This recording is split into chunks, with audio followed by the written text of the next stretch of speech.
नमस्कार। तो आज हम गोता लगाने वाले हैं सीखने और सिखाने की साइकोलॉजी की दिलचस्प दुनिया में।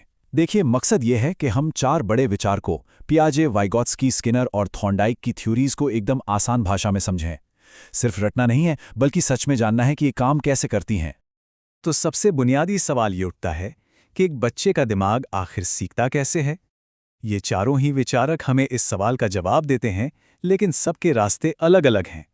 कोई कहता है दिमाग के अंदर झांक कर देखो, तो कोई कहता है सिर्फ बाहरी व्यवहार पर ध्यान दो।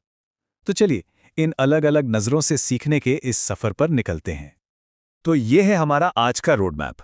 हम पियाजे के नन्हे वैज्ञानिक से शुरू करेंगे, फिर वाइगोत्स्की के सोशल लर्निंग को देखेंगे, उसके बाद व्यवहारवाद की दुनिया में चलेंगे और आखिर में इन सबको मिलाकर एक पूरी तस्वीर बनाएंगे। ठीक है, तो चलिए शुरू करते हैं हमारी पड़ताल जीन पियाजे के साथ।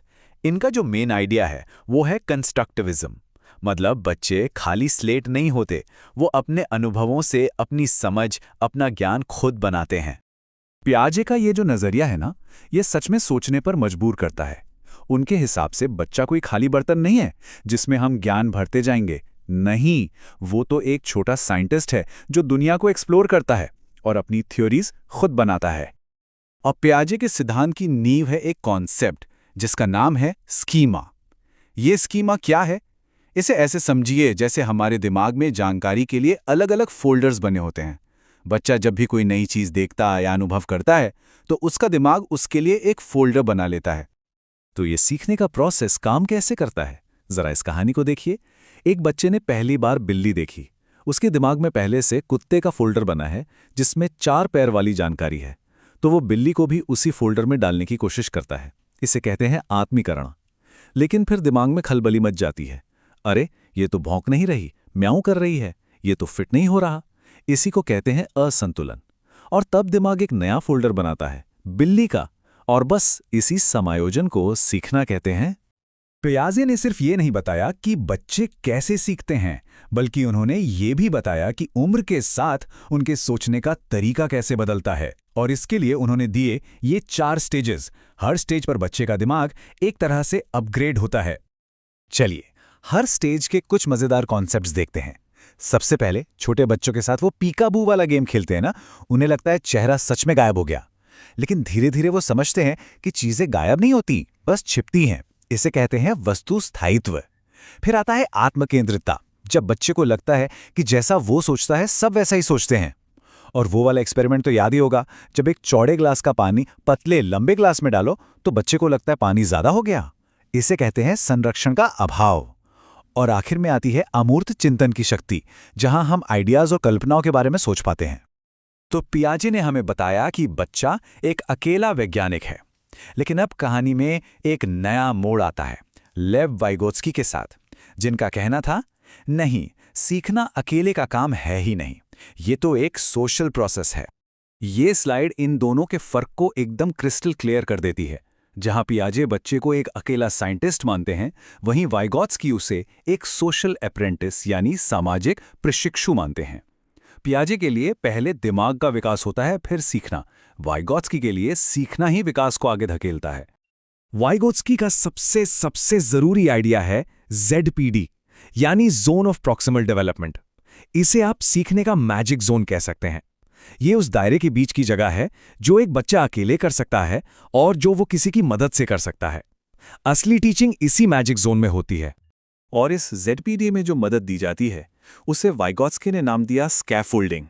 ये बिल्कुल वैसा ही है जैसे कोई हमें साइकिल चलाना सिखा रहा हो। शुरू में पीछे से पकड़ कर रखता है और जैसे ही हम बैलेंस बना लेते हैं वो हाथ हटा लेता है। ये एक टेम्पररी सपोर्ट है। याद है, पियाजे ने कहा था कि बच्चे जब खुद से बात करते हैं तो वो ईगोसेंट्रिक होते हैं।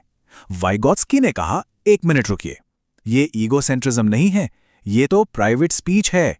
बच्चे असल में भाषा को एक टूल की तरह इस्तेमाल कर रहे हैं, अपने विचारों को और अपने कामों को गाइड करने के लिए। यही बातचीत धीरे धीरे हमारे मन की आवाज बन जाती है।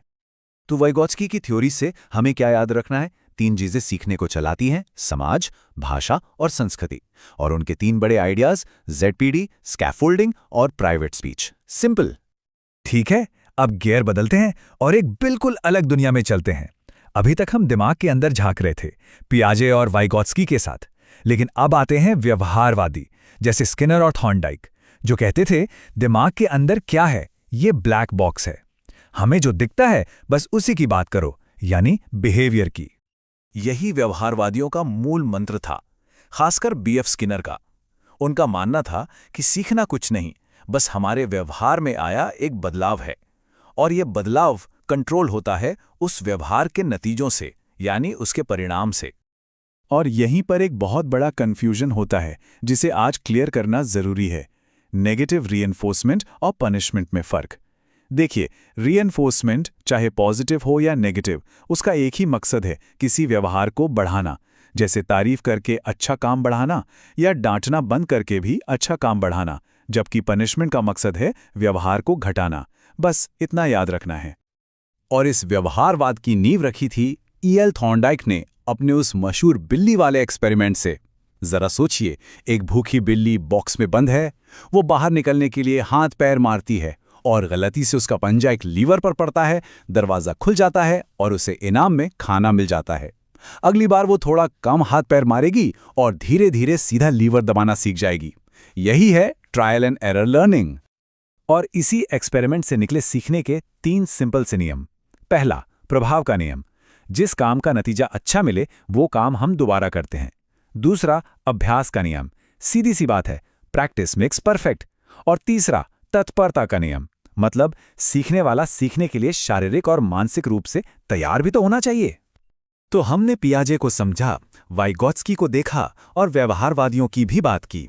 अब इन सारे धागों को एक साथ जोड़कर सीखने की एक पूरी तस्वीर बनाने का टाइम है। सच तो ये है कि कोई भी एक थियरी अपने आप में पूरी नहीं है। असली लर्निंग इन सब के मिलने से होती है। पियाजे का दिमागी कंस्ट्रक्शन, वाइगॉट्स्की का सामाजिक संपर्क, स्किनर का पुनर्बलन और थॉर्नडाइक का ट्रायल एंड एरर, ये सब मिलकर एक पूरी मजबूत तस्वीर बनाती हैं। और यही सबसे जरूरी बात है, एक बेहतरीन टीचर क्लासरूम में इन सब का मिक्सचर इस्तेमाल करता है। वो बच्चों को पियाजे की तरह खुद से खोजने के लिए भी कहता है, वाइगोस्की की तरह ग्रुप्स में काम भी कराता है, और स्किनर की तरह सही जवाब देने पर वेरी गुड भी बोलता है। असली मास्टरी इसी मिक्सचर में है। तो जाते जाते एक सवाल, आज की जो हमारी क्लासरूम्स हैं, जहां एआई है, गेमिफिकेशन है, हर तरफ टेक्नोलॉजी है, वहां इन चारों में से कौन सी थियरी आपको लगता है कि सबसे ज्यादा रेलेवेंट है, सबसे ज्यादा काम आती है? जरा सोचिएगा इस बारे में।